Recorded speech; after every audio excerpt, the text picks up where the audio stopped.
Hello friends, thank you so much for joining me today in this video.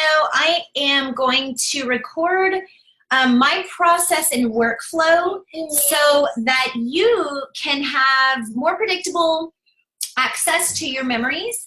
And also, it's important to have a simple workflow so that you will continue to keep up with the organization, the displaying of your memories, and those kinds of things. The more organized and simple you keep the process, the easier that part is always going to be. So it'll take a little bit of practice in the beginning to get this down, to kind of, my favorite thing isn't the computer work. So believe me when I say I keep it as simple as possible, and I'm going to show you what I do for my family memories. And for personal photos, I do use iPhoto, and for backup, we do use iCloud. And I do recommend always to have a cloud backup for your images, because that way, in case anything happens to the local photos, or even you might think that you're backing them up to like an external hard drive. Sorry, just a second.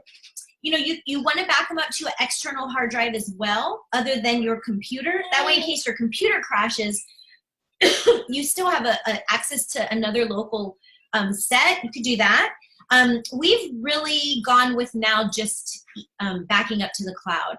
For business matters, I do keep an external backup, and that's to have access to the unedited versions of my images, because those don't go to the cloud as far as the business goes. Once I edit them, those go to the cloud, and then all the originals get backed up to a hard drive off of my computer so that they don't take up space. So know that too, that the bigger your images are, the more videos you have, the more space on your computer memory that you will take up.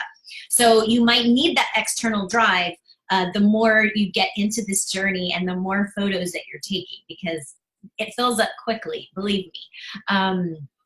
So here is my process. I'm going to share my screen with you, and we are going to go through what I do in iPhoto.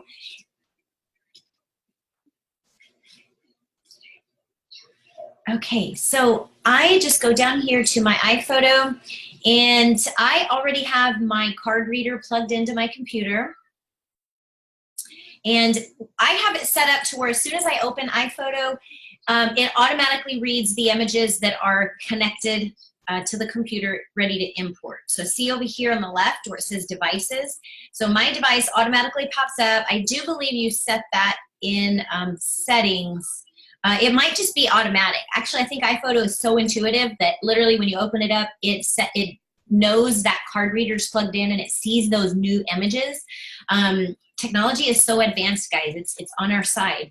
So then all the images on that card will pop up, and what I will do is just select a few of them for right now. Actually, we'll do a couple that are similar and then a couple that are different. And then import. And it also just immediately, after it's done importing, see it pops them right up there. And as they're coming, and the larger your images, the more time this is going to take. Also, having a fast card in your camera, this little thing, having one that reads fast. So this one is a 90 megabyte. So it goes that fast as far as importing. I think that's the number that describes. Again, I'm not big on the technical side. Okay, so let's click these. So then I'm going to open these images, and I just highlight them all, and I hit return, and I'm just going to open them all up at once. And what I like to do as well is see over here, you can actually maximize your software that you have open, and I will maximize it because I want to see the picture really, really big. So I maximize it. And then I take a look at it. Look at that. He's holding one of my memory cards in his hand there. He loves the technical side of things. And that's where I find that dads can often do this part of it. They, a lot of times, will like the computer work and the editing and that kind of stuff a little bit more. And you never know. So maybe dad might want to, look at doing this part. Or vice versa, if dad's taking the pictures and he's the memory keeper, maybe mom wants to look at doing this part. Maybe she's more graphically, interested. So what I do, I'm going to go through just briefly all of the things that you can do here. So you have your image right here. And again, mine fills the screen. I like to see it as big as possible. I start in the left-hand side, and if you want to zoom in on something, you can zoom in right here. So you can zoom in and then come down or up, take a look at things a little bit closer. And then up here, the basics for editing. There is an adjustment, which is this on your left, all of these different options here. I mean, you're right, all the options there. Or you could do basic filters here. And now these are the same filters you're going to see on your iPhone if you have an iPhone. They're similar to a lot of the mobile instant filters that you can get. Now, this isn't as high of quality as editing when you use one of these quick filters, only because you really can't specify exactly what you want to do. But if you have a general idea and you like these filters, which I do, I have a couple favorites. So for color, I will use Vivid. And for black and white, I love Silvertone because it really gives a lot of contrast. There's the monotone. Some people do like that, and it depends on the image. Which one I go with, but that shows more of the shadows, basically. Silvertone gives it that kind of old-fashioned antique tint, and then fills in more of the shadows. And then Noir, that's also a really nice one. I do love black and whites, and I love dramatic black and whites. So I love the filters. They're really simple. It allows me to edit really quickly. But if you want more control, and of course there's crop. And if you want to crop your image, you just click crop there, and then you can pull your arrows down, or you can use this here and actually change the angle of your image there. Okay, so we're gonna just leave it like this for now. I don't like to chop off feet in photos, so I like to make sure if it's a full body shot, then it's a full body shot. If it's a 3/4 shot, then you're looking at something like that would be realistic above the knee. That's more, again, of that professional look versus if you're gonna crop here. Like, look at the difference here. Say you crop down there. It just looks a little odd. It's like he only has half of a leg. So you always want to either do a full body, a 3/4, or a portrait would be something really close like that. And again, I wouldn't crop off his hand. I would do that right there. However, always remember, when you crop off this much of an image, it is going to lower the quality of your image. So careful with cropping. I like to get my image set in camera so that I don't have to do a lot of cropping for sure. So that's what I try to do. And then when you go over here to the right, you see the I for info. Now this is going to be important for you if you're just learning your technical skills, because this is where you're going to go to take a look at the pictures you love. So all of the pictures that you take that you're like, I love that, this came out perfect. You want to click on this little I, and you want to click on this info box here, and you want to take a look. First of all, go ahead and heart fave it, so that you can pull it up quickly for an example or for inspiration. And then you want to go here and look at your settings. See here, it tells you your camera, what you have it set on, the size of the image, what your settings were set on. Pretty amazing advanced features, because now you know exactly what to do in this lighting scenario you have here. Now you have to remember that light always changes. However, if you're photographing in your home, remember I said to keep a regular location when you're practicing, to use the same room throughout the day for a period of time so that you can get those technical skills down. Because what's going to happen is you will find the numbers here that are going to fit your room and time of day, and you'll know exactly what to put your camera on when you're ready to take pictures next time. Very helpful, the info button here. So after info is this. Now, a lot of people don't know you have access to this in iPhoto. You can click markup, and you can actually go through and put words on your images. You can put shapes and circles and draw all kinds of things. You can really get creative. It's like a mini Photoshop. So take a look at that if you want to get more creative with your images, or if you like putting inspiring quotes on them. I love doing that. Then you have an auto edit. So what this thing here is enhance. And again, sometimes it's gonna auto enhance it. Sometimes it's gonna be what you like. Sometimes it's not. Sometimes you can just click on it to see what it looks like. Maybe it works that time. For me, I find that I usually do have to go into the detailed editing. So once you're, well, sorry, it exited out of there. Okay, so this one's actually, so then what I do is go through the pictures that are similar and remove the bad ones, and then heart the faves. So this one's a bit blurry. I probably wouldn't save that one. This one is actually really amazing because his eyes are really sharp. He's smiling. He's got great expression. You can see most of his feet in the picture. So I really like this one. This is one of the ones that I would choose to edit, and I would immediately just give it a heart so that I can pull it up again next time, like if I want to post it on Facebook or something. So I'm going to click edit, and we're going to go through our editing here very, very simply. These are in an order for a reason. You want to start at the top and work your way down, because what happens is a lot of times you can adjust a couple of things, 2 or 3 things on the top that will actually fix your picture. It'll make it look like you changed the color or something when really all you did was enhance the lighting. So start at the top, and that starts with the basics. And you are going to, what I normally do is if it needs a lot of editing, I will click auto just to see what it looks like, to see what the computer would do, what the software would do. And then if I don't like it, so that makes it look too cool to me. It gave it more of a blue tint than I like. So I would not keep that. And then I would go here and I would just click where I want what I wanted to do. So for me, it looks a little bright. I would start with cropping off some of this extra stuff here.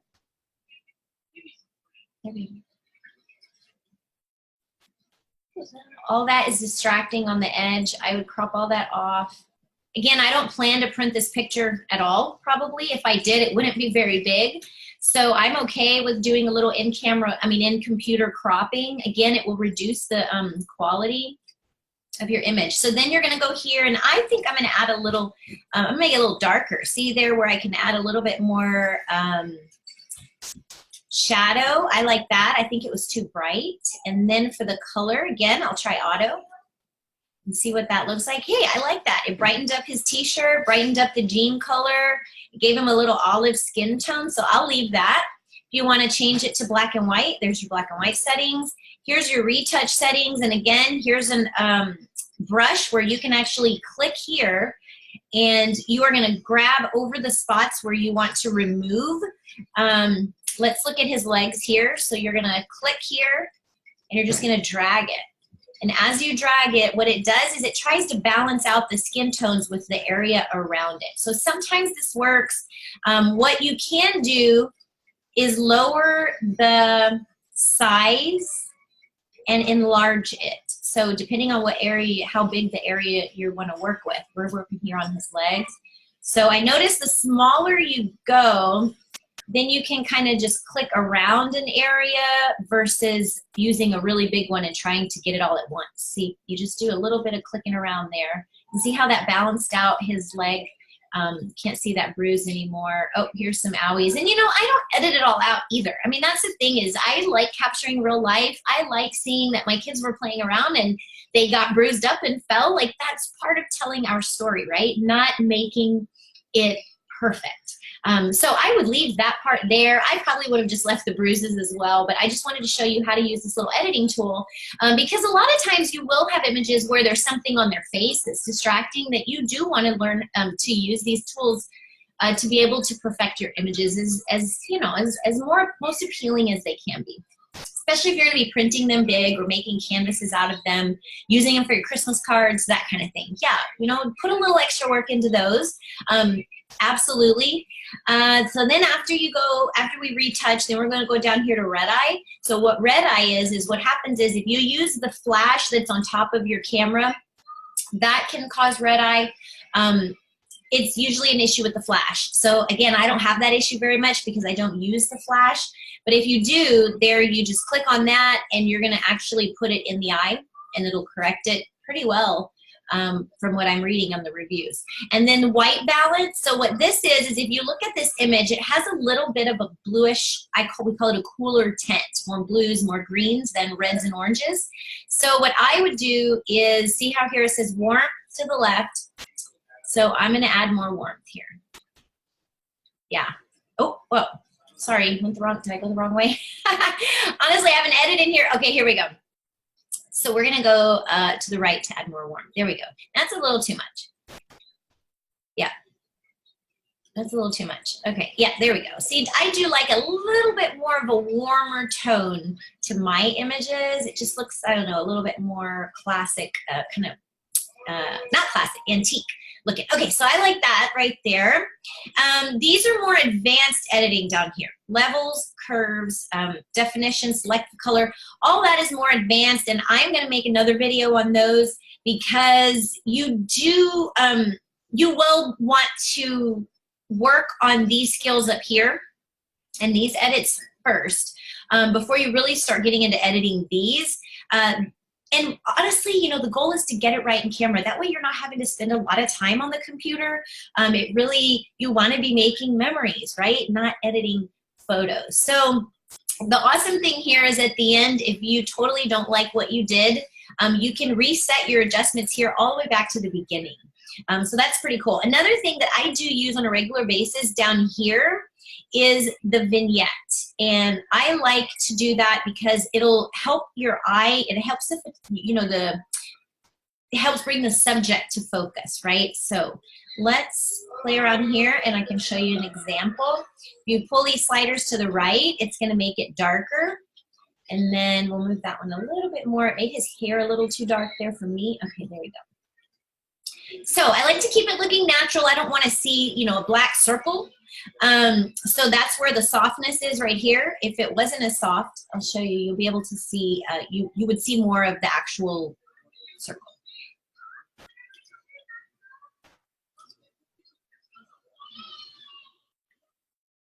Well, I can't get it. I can't show you. I'm trying to show you the example of what not to do. All right. Anyway, we're gonna keep the sliders in the middle. And, you know, basically right there down the middle is what I go with, is what works most of the time. You just don't want to see that, you know, circle of the, like as if it's in a frame. That's what I'm not going for. All right, so then I'll click done. And now the most important thing to do after you edit your image and after you're, you know, all done there, again, make sure you favorite which one you really love. And then here is the share button. You can share this right away, literally to Facebook. You can share it to Twitter, Flickr. You can connect your social media to your iPhotos so that when you're done with an image and you want to easily share it, you can just, boom, do it right away. You can also share it to other family members. And then here's our iCloud photo sharing, where our family has access to all of our images on all the computers from any phone or device. So that's really cool. If you back up to iCloud, you can access your images and your memories anytime, anywhere. It's really convenient. So I highly recommend doing that if you do use Apple products. If you don't use Apple products, I have no idea what to recommend.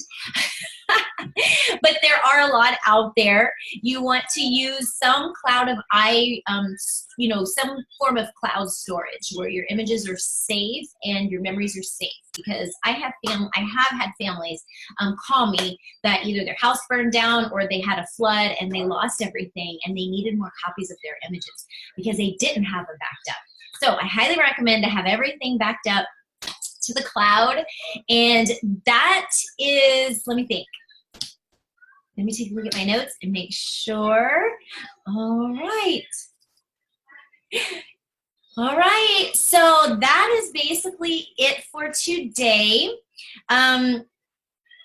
That's, you know, I like to keep it simple and basic, and I recommend that you do as well, because that will help you be consistent and committed if it's simple, you know, and it doesn't take a lot of time. So I hope you enjoyed our training today. If you have any questions, please let me know.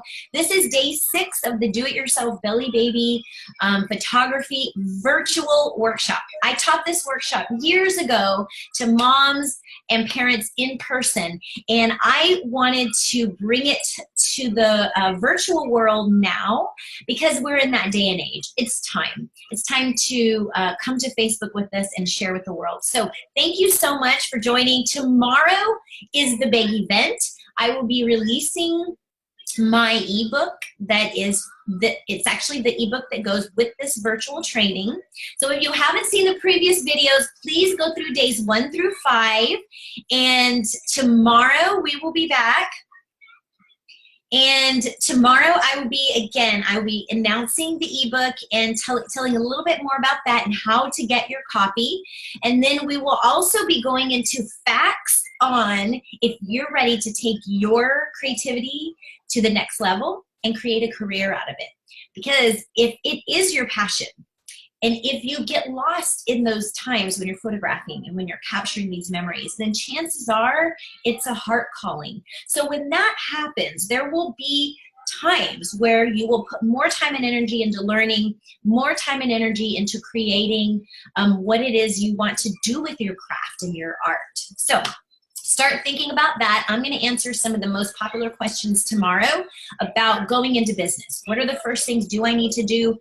What do I really need to worry about? What do I really need to take it to the next level? And yeah, I'm going to share all that with you, and I look forward to talking to you again tomorrow. Bye.